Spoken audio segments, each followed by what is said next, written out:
안녕하세요. 청년부 조유한이라고 합니다. 이번 수련회를 참석하고 나서 나누고 싶은 이야기가 있어서 이 자리에 서게 됐습니다. 우선 먼저 시작하기 앞서 솔직히 말씀드리자면 저는 수련회에 가고 싶은 마음이 없었습니다. 직장이 너무 바빴고 야근이 너무 잦았습니다. 몸과 마음이 너무 지쳐있던 그런 상태였습니다. 휴식을 취하고 싶다는 생각만 들었었고, 수련회 가는 게 맞을지 아무리 제가 기도를 드려봐도 마음이 생기지가 않았습니다. 결국 수련회가 중요한가 싶은 그런 생각만 남았고, 그렇게 수련회에 참석하지 않고자 했었습니다. 근데 수련회 일주일 전에 수요 예배에서 목사님께서 해주신 말씀으로부터 변화가 좀 시작됐습니다. 내 손을 비울 때 여호와 이래. 내가 가진 것, 나의 방법 등 제가 손에 쥐고 있는 것을 놓고 순종할 때 하나님께서 놀라운 일을 이루어 주신다는 것. 그 말씀에서 저는 이런 생각이 들었습니다. 나의 방법을 고수하지 말자. 하나님께 맡겨보자. 그리고 하나님의 말씀에 이끌어 주심에 순종해 보자라는 생각이 들었습니다. 어느 날 제가 이제 직장에서 평일에 일을 할 때 갑자기 제 머릿속에 스쳐 지나가듯이 본 글귀인 진인사 대천명이라는 좀 문구가 떠올랐습니다. 어, 이 문구가 이게 검색을 왜 이렇게 갑자기 떠올랐는지 검색을 해보니까 사람이 그 할 일을 다하고 하늘의 명을 기다린다는 뜻이었습니다. 이게 성경적인 게 맞는 건가 싶어서 더 찾아보니까 잠언 16장 9절로 바로 검색 결과가 이어졌습니다. 사람이 마음으로 자기의 길을 계획할지라도 그의 걸음을 인도하시는 이는 여호와시니라. 어, 이 글을 보고 제가 이제 깨달았는데 내가 나의 길을 아무리 고심해 보아도 결국 걸음을 인도해 주시는 것은 하나님께서 해주시는구나라는 걸 깨달았습니다. 이내 이해가 되었습니다. 저는 이미 저의 몫을 다했습니다. 주 52시간을 초과해서 일하면 억울하니까 저의 몫을 다했다고 생각이 들었고요. 그렇게 일도 열심히 했고 기도도 열심히 드렸습니다. 일 때문에 수련회 참석이 망설여졌던 것이라면 이제는 하나님께서 인도하심을 따라야 할 차례라고 생각이 들어서 수련회 참석으로 결단을 내렸습니다. 그렇게 수련회에 참석하게 되었고 목요일 저녁에 이제 퇴근 후에 목사님 사모님 유희영 권사님과 함께 수련회로 장소로 향하는 길을 나섰습니다. 함께 하고 이제 가는 순간부터 은혜 받는 느낌이었습니다. 이유 없이 기분이 너무 좋았습니다. 수련회 장소로 가는 와중에 길을 잃었는데도 너무 즐겁고 설렜습니다.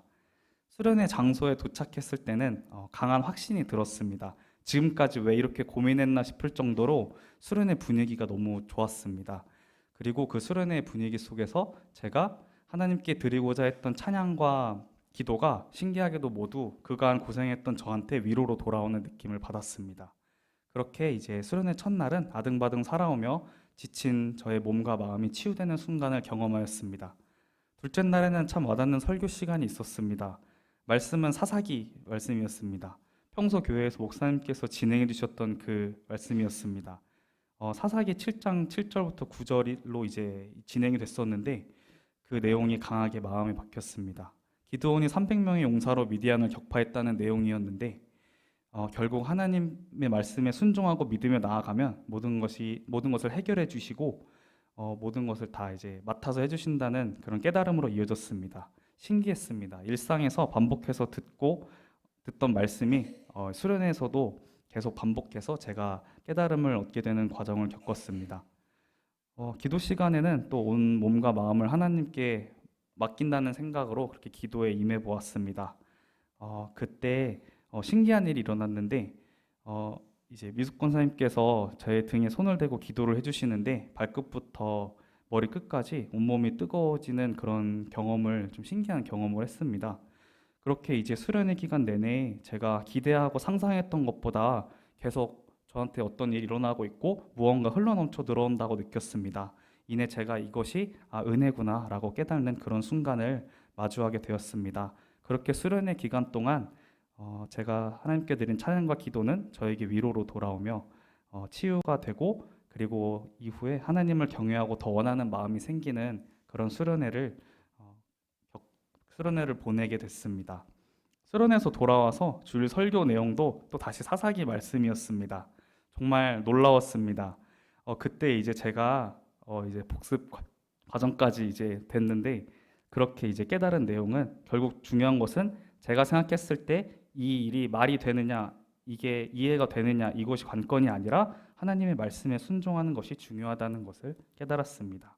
그래서 앞으로 선택의 갈림길에 놓여 고민이 될 때 먼저 제가 할 수 있는 최선을 다하고 그리고 항상 기도하며 기드온처럼, 삼갈처럼, 드보라처럼, 그리고 아브라함처럼 하나님께 믿고 맡기고 순종하고자 합니다. 그때 하나님께서 위로해 주시고 해결해 주시고 가장 올바른 길로 인도해 주시리라 믿습니다. 예, 이상. 안녕하세요. 청소년부 이솔비입니다.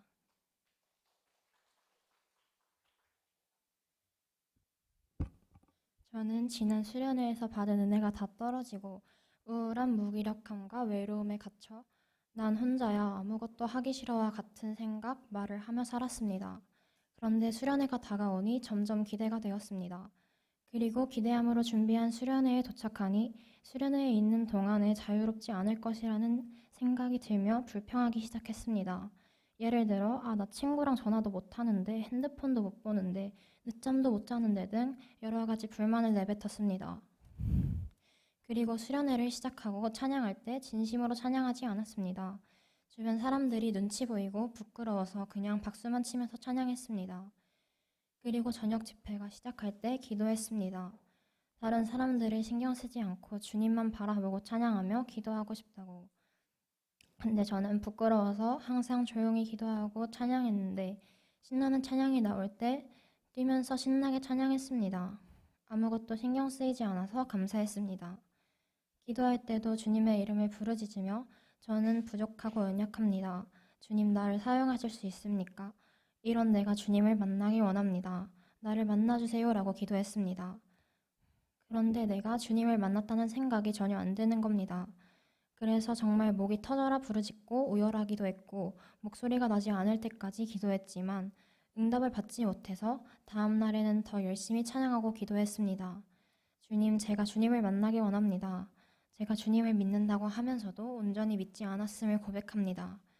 말로만 주님을 믿었고 말로만 주님을 예배했습니다. 주님, 제가 많은 죄를 지으며 살았습니다. 이 시간 회개합니다. 나를 만나주세요. 정말 간절히 기도했지만 그래도 다른 건 없었습니다. 그리고 저녁 집회 때는 진짜 나 하나님 만나고 할 거야 라고 다짐하고 온맘 다해 찬양했는데 너무 행복했습니다. 아무도 눈치 보지 않고 기쁘게 뛰면서 찬양하고 있는 제 모습을 보면서 너무 기뻤어요. 그리고 설교 말씀을 듣고 기도 시간이 다가왔습니다. 기도하는데 설교 때 들었던 말씀이 생각났습니다. 주님 앞에 패배하라는 것, 내 모든 것을 내려놓고 주님의 말씀에 순종하며 주님만 따라가라는 말씀이 계속 맴돌았습니다. 기도할 때 정말 목이 많이 아팠지만 있는 힘을 다 써서 기도했습니다. 나는 주님 앞에 패배합니다. 내 죄를 용서해 주세요. 내가 주님을 떠나 자랐습니다. 나를 만나주세요. 라고 기도했는데 그때 생각이 들었습니다. 주님, 나 지금 만나주셨구나. 그 순간 눈물이 쏟아졌고 너무 행복했습니다. 주님을 말로만 믿고 말로만 예배했던 저는 주님을 만난 것이 너무 오랜만이었기에 표현할 수 없는 행복함이었습니다. 그리고 예배가 끝나기 전에 마지막 찬양을 할 때 말로 표현할 수 없을 정도로 행복해서 온몸으로 찬양했습니다. 나가버린 목으로 신나게 찬양하고 미친 사람처럼 무대에 뛰어 올라갔습니다. 하지만 부끄러움 없이 행복했습니다. 이 행동에 놀람도 없었고 너무 행복하고 좋았습니다. 이젠 하나님을 놓지 않고 주님 없는 삶 아니라 주님만 바라보며 살아야겠다고 생각했습니다. 이상입니다.